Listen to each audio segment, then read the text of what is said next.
All right. Whenever you're ready. Audio looks like it's good. Yeah, I think we determined the audio's fine. All right, you ready? Can we bring the mics closer? I guess the audio's good. You probably know you're worried you're going to mumble. Don't mumble. I'm not worried about mumbling. Are you going to mumble?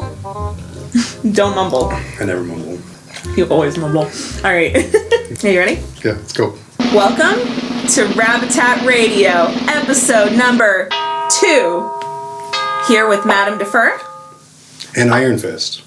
About a month ago, we decided that we were going to indulge ourselves by watching as many nominees as we could for this year's Fangoria's Chainsaw Awards. It's been a pretty interesting experience. We had a lot of fun watching all of these movies. The only one I think we saw before the pandemic kind of hit was Invisible Man, right? I think so. Yeah, I think it's the last movie we saw in theaters, actually. Yeah, we actually saw it in theaters over here in LA, which was like the coolest experience. And then I think a week later, we were under lockdown. This was kind of a cool way for us to see what was new with horror in the past year and to also kind of go in on all of our streaming services. I feel like we have never gotten more use out of our streaming services until we did this past month. So shout out to Shudder. This is not sponsored, but we love them. Honestly, looking back at this list, there were some very difficult choices to be made, and I feel like this was a very strong list of nominees this year. The contenders were very good. You know, we're big fans of the horror movies, at least from our end. Maybe not everyone in Rabotat is, but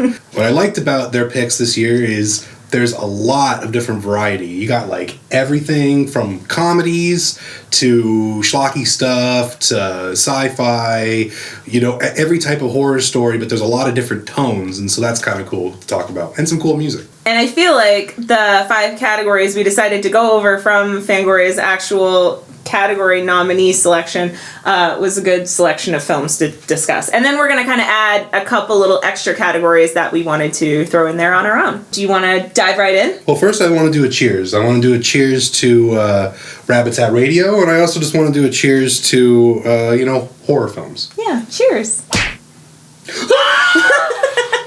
Rabotat Records is really cool. We were founded in 2018, and we are built on a foundation mostly of music right now, but an expanding establishment of film and food and all sorts of really cool things. And this is a really nice way for us to kind of explore one of our favorite genres while also kind of tapping into something that really interests us and something we're going to be doing more of. So it's weird for me because, my music's really serious, but I don't take myself too seriously.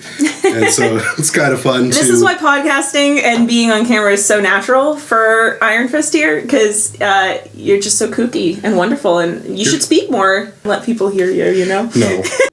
Best Wide Release. Underwater. Freaky.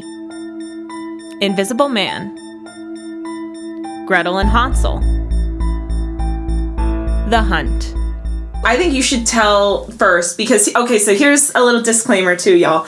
We live together, but we have not discussed each other's nominees. We actually made our choices for the Chainsaw Awards right before the closing of the voting happened, and we actually never discussed with each other what we voted for, so this is going to be new to both of us. What is a wide release? That's like the one thing I was thinking about. See, already when we were talking about this, I was like, she's already just going to assume people know what a wide release is versus like a small release, limited release. Well, I would say wide release tends to be theatrical in nature, but it tends to be like a very expansive theatrical. Like usually when you have a limited theatrical release, it's in like a couple like bigger markets, like you might have like LA and New York and a few little things like that. But when you have a wide release, that goes out everywhere. And the thing that's interesting about this is I don't think that this year this is necessarily going to be taken in that context, because this year for sure we know that a lot of these are streamable and are still streamable. And I think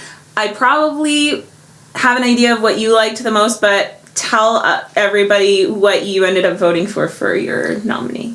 See, it's a tough one because when I was reading like this type of category, I was like, well, how do you compare Gretel and Hansel to like Vince Vaughn doing a Freaky Friday situation? They're like so different. I went with my artsy gut and I went for Gretel and Hansel, but I really thought that the best wide release movie would be Freaky. That is like a big release. You know, it has my favorite kill, which we'll talk about later, but then it also has a lot of really just, you know, stuff that more of like a wide audience could kind of like, and, you know, so it's an easy watch, and that's really fun, and I think it's kind of nice to be able to have that type of variety in a genre that explores all kinds of subject matter. Wow, very well said.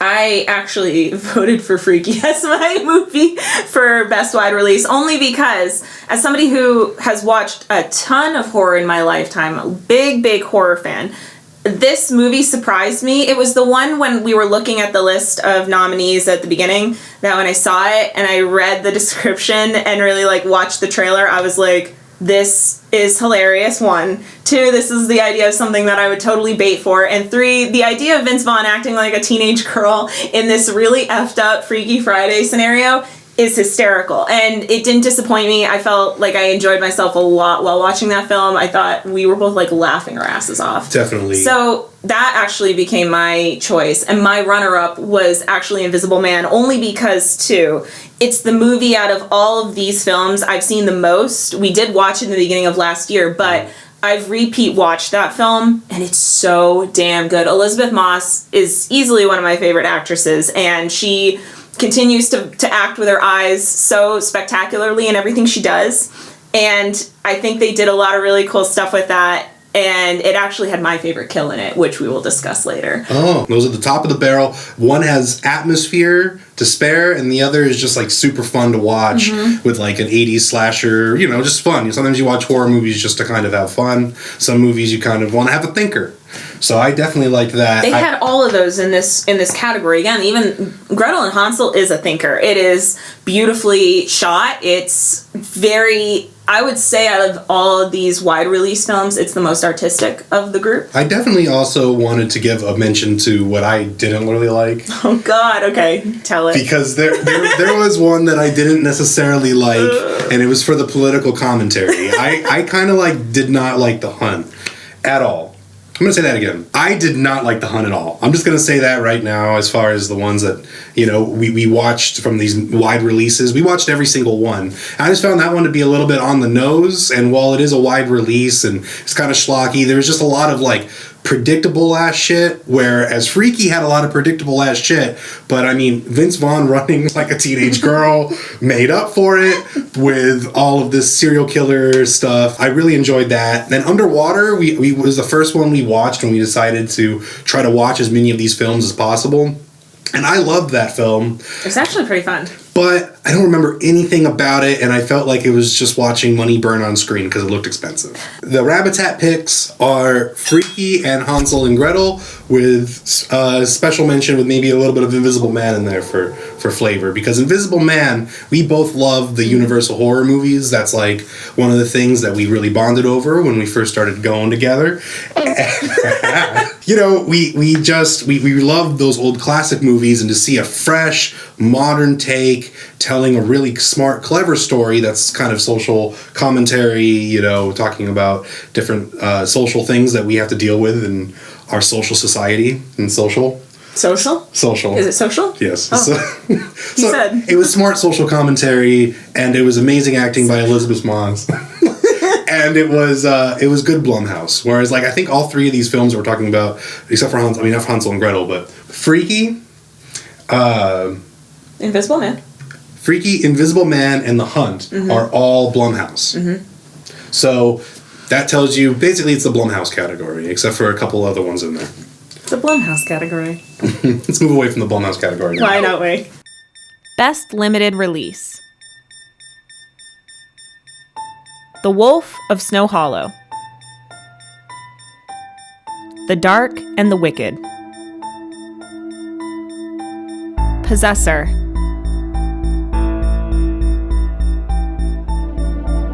Relic. Color Out of Space.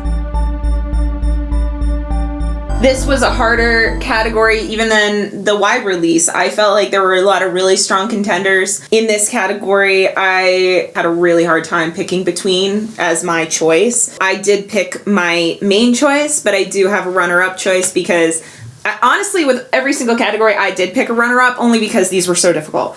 This one particularly, only because I'm a big fan of body horror and just nasty, disgusting, sci-fi, scientific, gross. And there's some good contenders of that in here. Do you want me to talk about my stuff first? Yeah, I think you are going into it. That? Yeah, I think we all know. If you know anything about, if you're watching this and you are somehow a horror fan as much as we all are, which hopefully you are, I guess, you know what she's talking about, right? Yeah. I mean, there's two movies maybe. But. Two very outstanding movies. Two movies that not only bring that, but they bring it so well that I haven't stopped thinking about them in the weeks that we've watched them. And they kind of overshadow some of these other categories of mine going into like the future stuff that we'll be talking about. But for me, I'm really into this body horror. And so for my pick, ultimately, I had to give it to David Cronenberg's son, Brandon, with his entry in this group, Possessor. Because that movie was so unique. I've never really thought about the idea of like a assassins group of people that are kind of like exploiting these bigger companies and trying to essentially like work their way in and do damage to places for like gain. And there was a lot of social commentary in it, but it also made sense on a story level. It also incorporated so many weird, just scientific things going on with like transplanting your conscious into somebody else to do whatever you need to do, and to make it something that's like kind of capitalistic in a weird way. It was so screwed up and awesome, and honestly, like, I think he probably makes like just this genre so proud by this like entry. This entry alone is like, it's just outstanding. But my second choice, obviously, is the other body horror movie, which is Color Out of Space. Was fantastic. Nick Cage, Jolie Richardson, like two of like the coolest actors and actresses. Like those two are fantastic. It was disgusting. It was a family drama. It was compelling. Both these films are things I've never seen before, and it was shot beautifully. I think that a lot of the really cool like color grading they did in that movie was fun, and it's just weird. So that was me. So my pick, though, was, I knew she was going to go with Possessor, all right? So even though we didn't talk about this at all, I knew that this is like her jam, and Color Out of Space is fantastic. I think the Cajun Sans is, the Cajun Sans? Cajun Sans. Cajun sauce? The Cajun sauce is fantastic. And I've loved Mandy. I love that these two films are made by the same production team, or a lot of people are affiliated with both the films. Yeah, there's bleed over. So it's fucking amazing, if I do say so myself. But I went with The Wolf of Snow Hollow. Oh. I thought The Wolf of Snow Hollow was a really fun movie.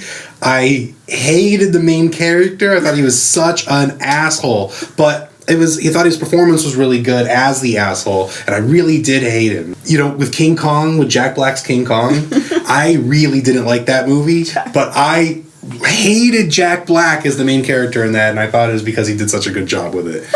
So that's sometimes that's your telltale sign of a good performance, is if you really, really just despise the character in the film. And I did. And I thought it was just amazing. He's like a great anti-hero. And I thought the story was really great, and it was just it was funny. Well, and it was like, it had a lot of dark comedy elements, obviously, because it still is a horror film, but it does have like its more serious moments when they're trying to like, you know, figure out what's going on in the town and stuff. And without giving away too many spoilers, that's why it has that kind of tonal, you know, thing going on. It's a darker comedy. It's really fun, though. Best First Feature. Come to Daddy. Amulet. Dead Dicks. Extraordinary. Sea Fever. Budgets. These are people working with cool storylines. These are people who are trying to make a name for themselves. It's a lot of pressure. This is I'm having a panic attack just thinking about all of the things that you would have to deal with just to try to make these films successful. That's the thing that I always remember this quote. I'm paraphrasing. I don't really know like the actual quote. That's about right. But I for most things. But basically, it's like any film, no matter how good or bad it is, was incredibly difficult to make. So just making a film alone really does say something. But with that being said, this is also the creme de la top of all of these, some of these really great first features, first horror movies, and you really get to see some really great creative visions that, you know, are just really fantastic. We might have ended up with a similar pick on this one, but I'm going to let you just, tell us. I'm going with Extraordinary, but I wanted to give an honorable mention to Come to Daddy, because Come to Daddy was a really fun movie. It's very hipster, and some of the parts really hit close to home. I did the same, though. You did? The same, yeah. Extraordinary with a shout out to Come to Daddy. Also, Elijah Wood, another thing we have bonded over, subconsciously or not, is the fact that we both tend to really find ourselves attracted to Elijah Wood films. And Elijah Wood. Hubba. He is awesome. He's hysterical. He gets better. He's like a fine wine. I feel like the movies he does as he ages are kooky, but they're so well acted, and he really is passionate about what he does. And a lot of the time he's involved in the production side too. So yeah, I did the same. Extraordinary was so funny. It's a cool, unique, creative concept. Yeah, and honestly, a lot of really cool, cute little homages, even to classic horror. There's this one moment.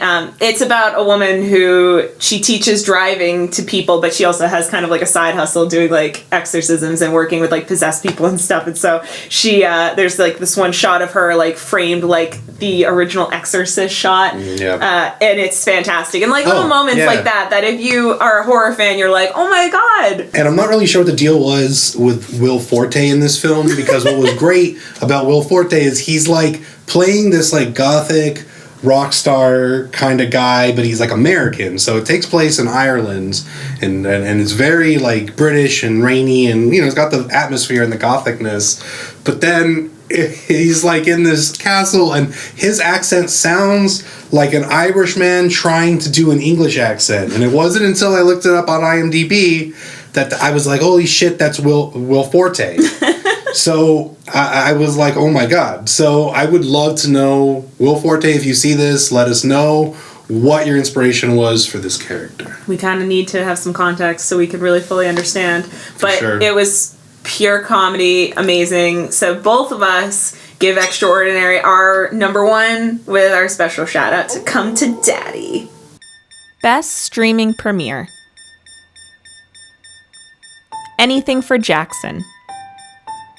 Beach House. His House. Host. Mortuary Collection. Run. Damn, not only is this the only category with 6 movies, because they just couldn't keep it to 5. They were honestly, with the Chainsaw Awards and all this horror business, it should have all been 6. Why? Why couldn't it have all been 5? 6 categories, 6 ones in each category. Why are you making the rules up? Nobody asked you. Okay. Oh. So, Madame, what was your favorite of this streaming category? The streaming category. It was tough. It's so tough. I have 2 runner-ups and not just one runner-up. And I have a main You only have ones on James. Listen, I felt that in our context, we should have choices. And I wanted to give the people choices. I like choices. So here I am. My choices, starting with number 1. What do you think? Actually, without you knowing, what do you think I did? Because there's 6 really strong contenders. I'm going to say His House. And then I'm going to also say Anything for Jackson with honorable mention. Absolutely not. Anything for Jackson is pretty good. I did really, really like it. Not my runner-up. My 2 runner-ups. One, ironically, is Run. Which, Sarah Paulson. Awesome. And the other one, you're probably not going to really believe, Mortuary Collection. Oh. I enjoyed Mortuary Collection. Not really a fantastic, well played, I'm going to watch this movie all the time because it's just that good, but it was a really fun watch, and I really enjoyed it. I felt like the vignettes of stories that they had in that movie were really cool. The CGI wasn't terrible, and I kind of enjoyed it. I also just wanted to give the honorary shout out to Jackson, because I Jackson. That was a really interesting film as well. And most of these films you can watch on Shudder, and if you have Hulu, you can see Run. Run's a really interesting film. It was like the last one we saw out of all of these. And yeah, I really liked that one as well. I thought her acting, Sarah Paulson's like amazing all the time. Mm-hmm. Back to His House. I mean, the reason that got the main nominee was because the story was so unique. Social commentary. A lot of social commentary here and like all this. That's horror though. If you know anything about horror, go watch a Romero film, guys. George Romero. And it was such a unique story, and I really sympathized with the family and the story that they were telling, losing their daughter and moving to a new country where, not only are they dealing with some source of evil within their own home, but then they are also dealing with these little sources of evil outside of the home. It was a really compelling story. And so I just had to say that's why it got my vote. I thought that it was, of the 6 films, the one that made me think the most afterward and made me really kind of like sit and like, it was a hard one to take in, even though some of these like other ones might be more gruesome or might be more outwardly like kind of thought-provoking. This one like really sits with you for a long time. So that's the best sign of horror, I think, is films that sit with you. So... something you don't forget, like, right away. It's talking about Underwater or The Hunt. I don't remember anything from The Hunt. Best foreign movie. Bakura. Blood Quantum. Impetigore. Yayaurona. Sputnik. Damn! What more can you say? Well, I think the first thing we can say is that we didn't watch all these movies, which is a bummer because all of these films are very highly rated. We watched all of them but one. We watched all of them but one, but it is the thing you should know. A special shout out to Impetigore. Yeah. Because I've heard it's incredible. We gotta watch it. We're busy people. We're gonna watch it. Running the record label. The plan is that the movies that we didn't watch in time for this filming, we are going to watch later. So yes, we're giving a little special shout out to them, even though we didn't pick them for our category. Do you want to dive into who did you end up picking? What country and source of horror found its way into your heart for this category? Look one more time here. Hold on. Yeah. What did you like? I'm going to go ahead and go with Blood Quantum. Ooh. I thought Blood Quantum was great. I thought it was a really well done movie. It's a Canadian film, so a lot of times with Canadian films, like Possessor is technically a Canadian. I mean, it is a Canadian film, shot in Toronto by David Cronenberg. No, Brandon Cronenberg. David Cronenberg's son. This film had a very interesting tone, a very interesting perspective.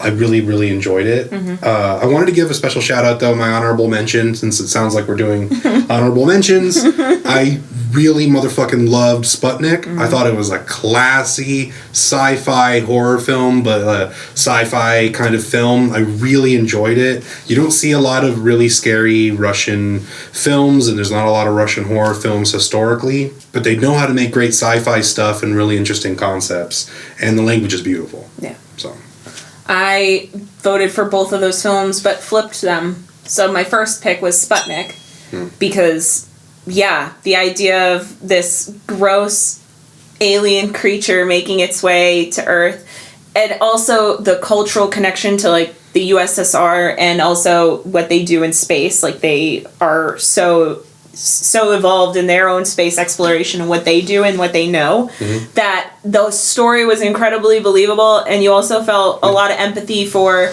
I think, like, the equivalent of Sputnik, if we're talking, like, a big budget movie that isn't very good, but I do need to make it because I think, like, this might compel people. By the way, it's on Hulu. It's easy to watch, so go find Sputnik if you can. But Sputnik kind of reminded me of almost like a really frigged up, like, Russian Venom. It's the idea of this, like, symbiote coming down and doing some weird stuff and kind of impressing itself onto one person in particular. And yeah, great story. I loved it. I thought that the CGI also was very tasteful. And Blood Quantum, fantastic. Again, if you know me, I'm a big zombie fan. People are getting infected and you gotta, like, get out and you gotta figure out your way to survive. It was also, like, again, a lot of social commentary towards, like, native people versus the white kind of, oppressor type coming in and bringing in disease. So, Very, very good. With a lot of family interpersonal drama as well. Which and so adds to it. Done really well. And also just having the idea of one type of people, native people to this land, being immune to whatever is happening, kind of adds this extra horror of like a supernatural mystery, maybe. They don't really talk about it if it's scientific or if it's supernatural. It just kind of happens, which is really scary. Just this thing happens and you're never really told how, but the natives of this area are totally fine. So that's definitely a really interesting concept. And that's why I picked it. I thought it was incredible. I love a good Canadian film, apparently. I also have 2 words for all of you to impress upon you as we leave you with this category. Zombie salmon!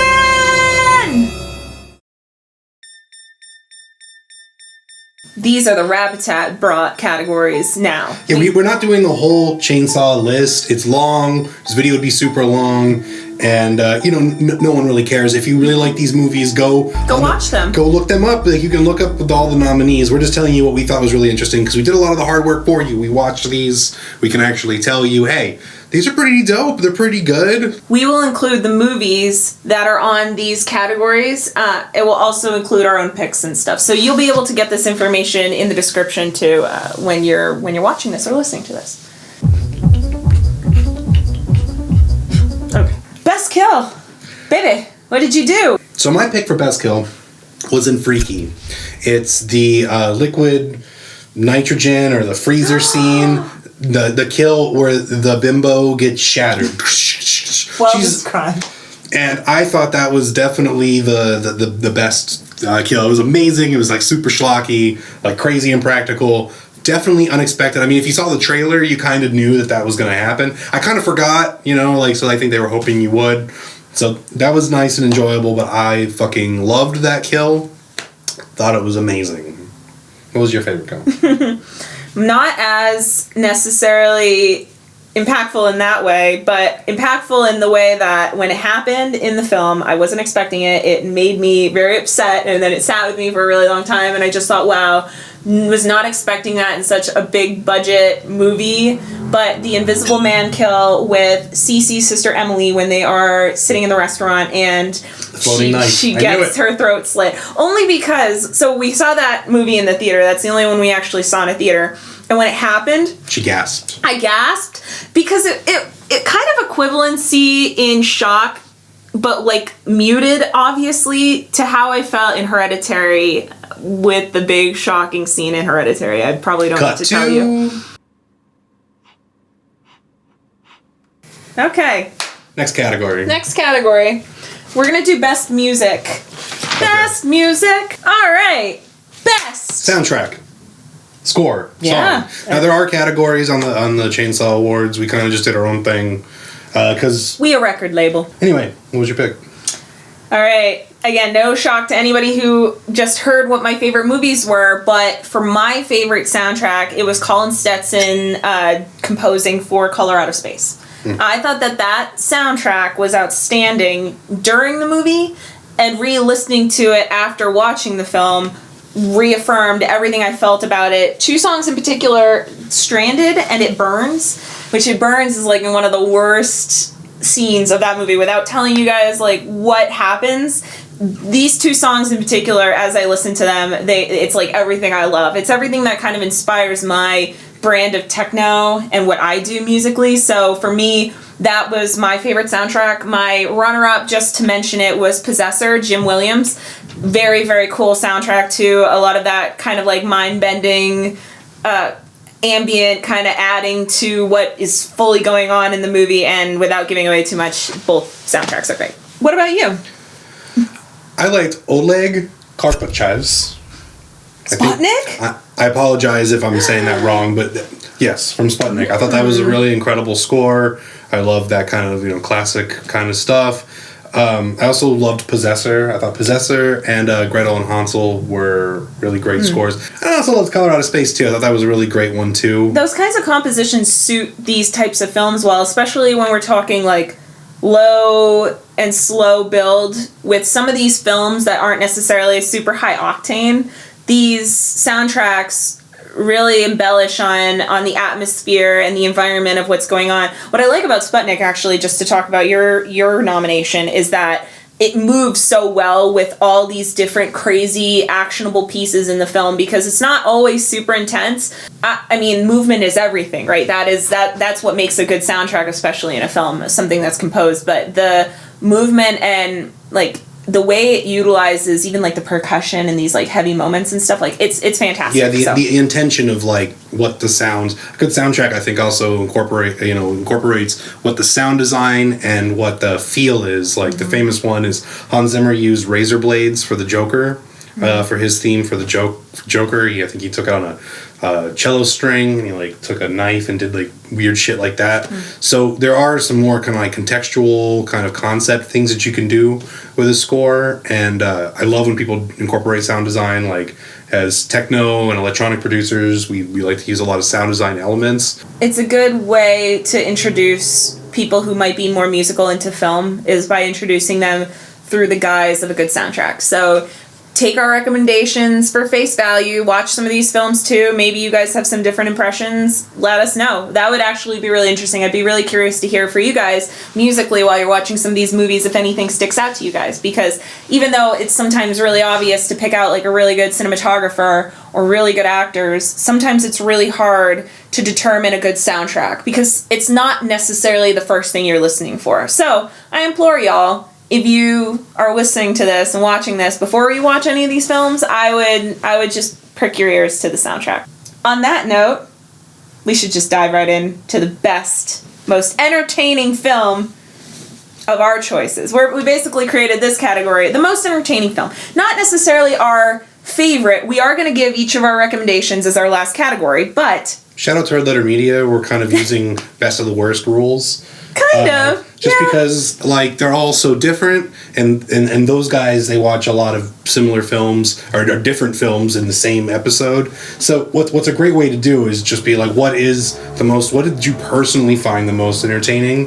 Because you cannot compare all these Blumhouse big budget stuff to something small or something so thought-provoking like His House or something. So what was the most entertaining is not necessarily what is the best. Yeah. What did you think? Most entertaining? I think I had the most fun watching Freaky.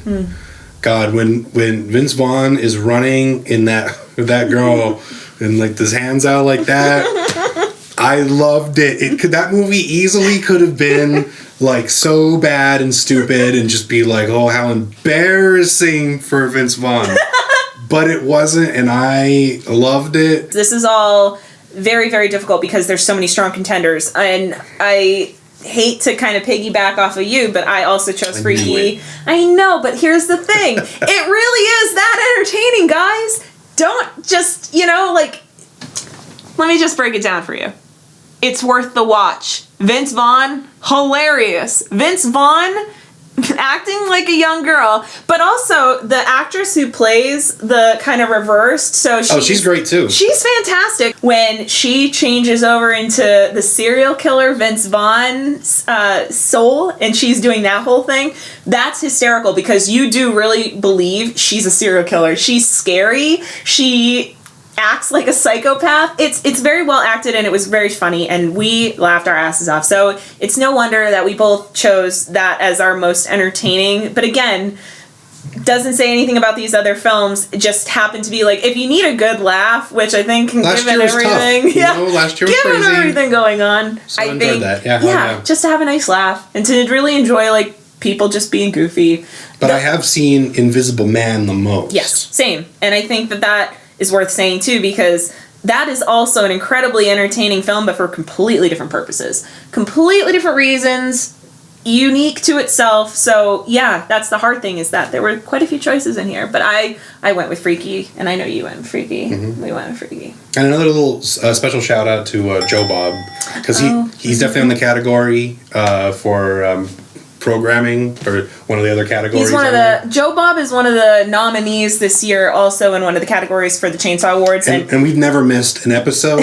So we just a special shout out to him, because it was like we've seen some of the other stuff that was on those categories, but it was like no question that the man himself needed to get a little shout out because he was keeping everyone together last year. And the horror community is really small, so if you're watching this and you're not necessarily like you're new to horror or you don't really know too much of that world, it's a really close knit group. You know, you get to know a lot of the people pretty personally because it's just a small group. Yeah, shout out to him. Yeah, we definitely really love JBB.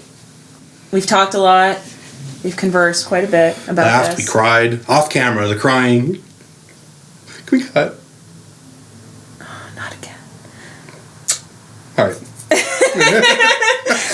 Here we are. We're at our final recommendations of the day. We're of our final recommendations of this Chainsaw Awards nominee list. I think we should do a top 3.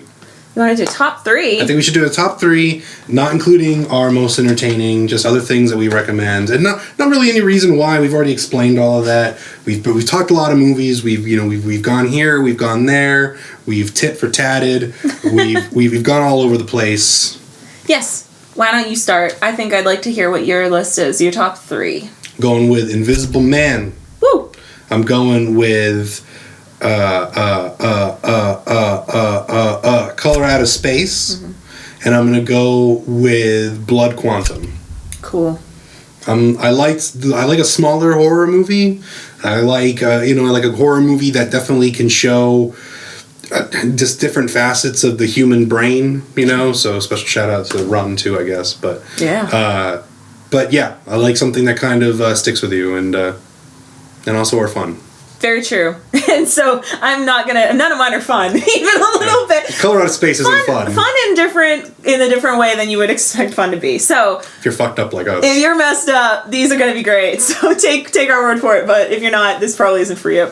My list, I'm going to give number 1 to Color Out of Space. Of course, because it was that awesome.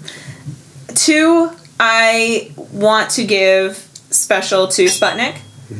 And 3, again, probably kind of like telling in itself, but Possessor. I think all of those movies are kind of gross in their own fun way. I really, really do like body horror. I think, if anything, like this year really delivered on that. Not only that, but special shout out to Blood Quantum, because I did really love that movie too. I'm such a zombie fan. It was very, very fun. But those other 3 movies were so outstanding that it pushes... I just love them all, because I also like Wolf of Snow Hollow. That was a good movie. Look, you got 3. You got 3. What more do you want? No, but really, it's tough. It's tough. I like them all.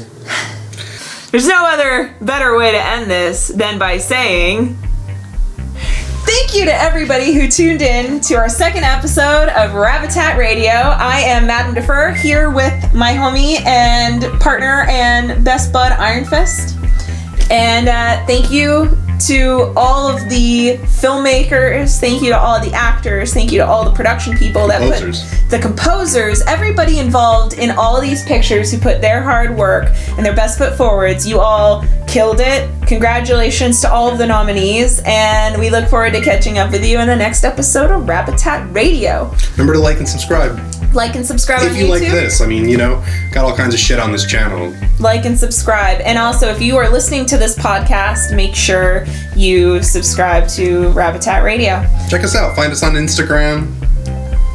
Remember to smash that like button. Hit that subscribe. And cheers. Thanks, y'all.